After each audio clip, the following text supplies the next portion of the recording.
Hello my friends, मेरे YouTube channel education lover या Edu lover में आपका स्वागत है। हम आपसे आज डिस्कशन करेंगे नोट्स मेकिंग। नोट्स मेकिंग कहने के लिए कोई भी बोलता है नोट्स ऐसे बनाए, नोट्स ऐसे बनाए, नोट्स वैसे बनाए, बट शायद उनको खुद को एक्सपीरियंस ना हो कि नोट्स कैसे बनाए। बस बोलने से कुछ नहीं होता है कि नोट्स ऐसे बनाए वैसे बनाए। जो एक रियल एक्सपीरियंस होता है और आपको सक्सेस तक ले जाता है, उसके बारे में हम आपसे बात करते हैं कैसे बनाए।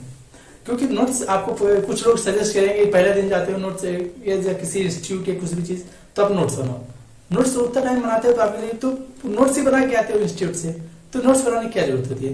बट सर नोट्स की इंपॉर्टेंस और कैसे बनाए और कब बनाए, ये 3 फैक्टर में हम बात करेंगे, जिससे आपको पूरी क्लियरेंस हो जाएगी हमें कैसे, कब और कब बनाना चाहिए।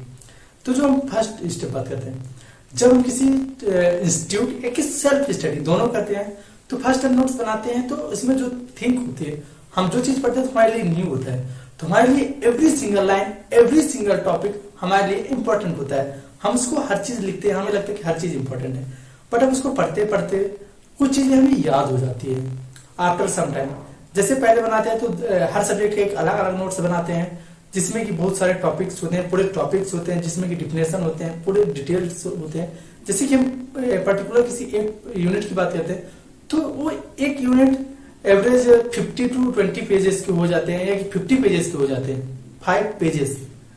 तो सब्जेक्ट टू सब्जेक्ट वेरिएशन करता है, कि लिमिटेशन वेरिएशन करता है कि आप किस एग्जाम की प्रिपरेशन कर रहे हैं। तो हम मान लेते हैं किसी एग्जाम की आप फर्स्ट टाइम स्टडी करते हैं इंस्टीट्यूशन से या कि सेल्फ, तो आपके लिए 50 पेजेस का ये यूनिट बनता है, क्योंकि आपके लिए उतना टाइम नहीं होता, आपको उस टाइम कुछ पता नहीं होता, बट आप वो रिकॉल करते जाते हैं, तो आपको सम टाइम आफ्टर आपको उसके कॉन्सेप्ट अच्छे से याद हो जाते हैं। इसके बाद जब आपको उस चीज के बारे में डिटेल्ड इन्फॉर्मेशन हो जाए, अब आपको ये लगता है कि हम बहुत चीज हमें पता है, हमें सिर्फ अब रिवीजन करना है, बट उसके लिए हमें फार्मूला बोलते हैं या कि कुछ इंपॉर्टेंट थिंग है वो याद नहीं रहता।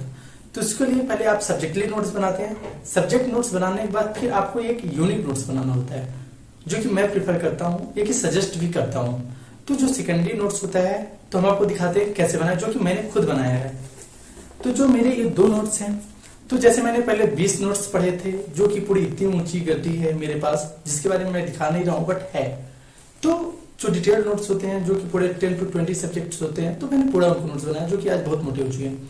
फिर इसके बाद मैंने सम टाइम आफ्टर, जब मुझे वो चीज याद हो गए, माइंड पे सेव हो गए, तो इसके बाद हमने फिर एक स्मॉल नोट्स बनाया, जिसको हम पूरा सिलेबस कंप्लीट होने के बाद कि हम कैसे लर्निंग फास्ट कर सके, क्योंकि हम उनको यदि पढ़ने बैठते हैं तो एक दिन में, एक महीने, एक हफ्ते में एक नोट्स पढ़ना भी मुश्किल हो जाता है। तो हम उसको एनालाइज करके फिर एक स्मॉल नोट्स बनाते हैं। ये जो नोट्स होता है तो फार्मूला बेस्ड होता है, जो जो हमें उससे याद नहीं होते, जो उससे हमें इंपॉर्टेंट फैक्टर लगते हैं, की फैक्टर लगते हैं, फिर हमने उसका नोट्स बनाया।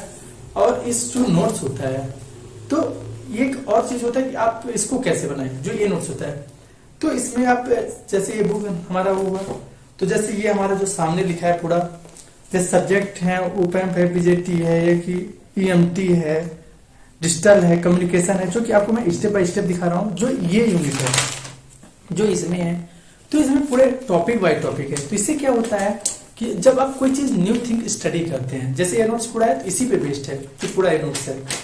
तो आप जब किसी चीज को, न्यू थिंग्स को पढ़ते हैं, जैसे आप किसी न्यू थिंग्स को स्टडी किए और उसमें आपको एक online, offline, social media, any platform, तो आप जब टॉपिक बाय टॉपिक पहले आप नोट्स क्या कीजिए, पहले एक कॉपी लीजिए, जैसे कि मैंने आपको दिखाया, उसमें पूरा यूनिट पहले फर्स्ट सब्जेक्टली डिसाइड कीजिए, उसी में फिर सब्जेक्ट के यूनिट डिसाइड कीजिए, फिर यूनिट बाय यूनिट एक लाइन बनाइए।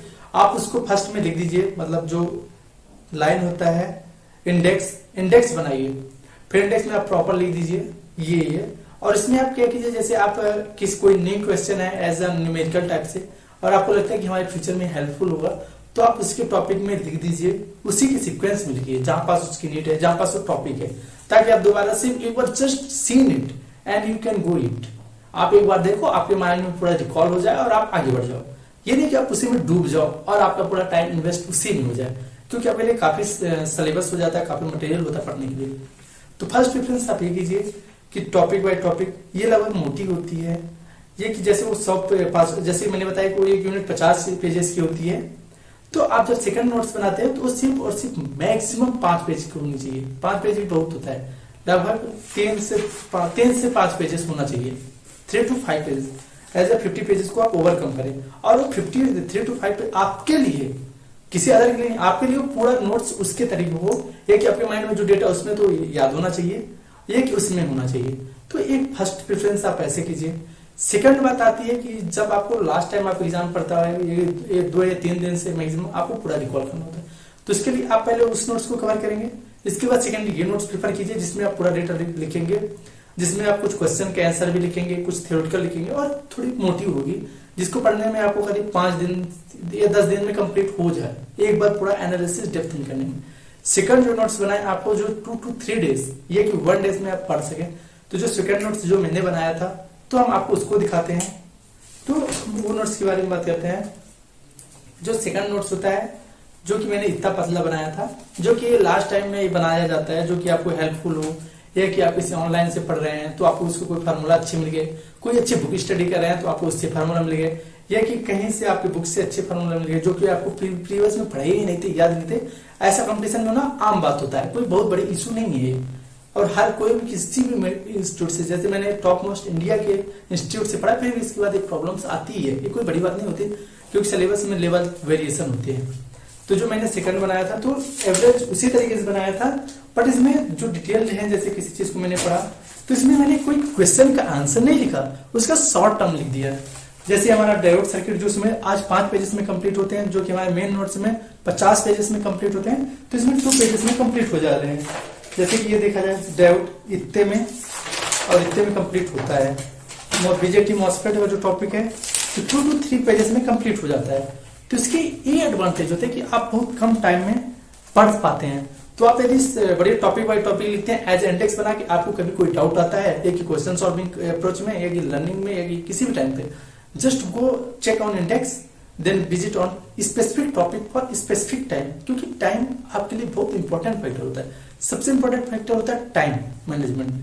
तो आप इस चीज को करके आप अपना टाइम सेव कर सकते हैं, आप इंपॉर्टेंट फैक्टर लिख सकते हैं, आप एग्जाम के डे भी जा रहे हैं आप रास्ते में तो रिवाइज कर सकते हैं। और सबसे बड़ी बात कि आप ट्रांसपोर्टेशन में आप कहीं भी जा रहे हैं विद फैमिली या सिंगल, या आप किसी सिटी में बिलोंग कर रहे हैं और आपको होम जाना है, तो just go at and you have seen it every topic sometimes. ये आपके लिए बहुत इंपॉर्टेंट रोल करता है।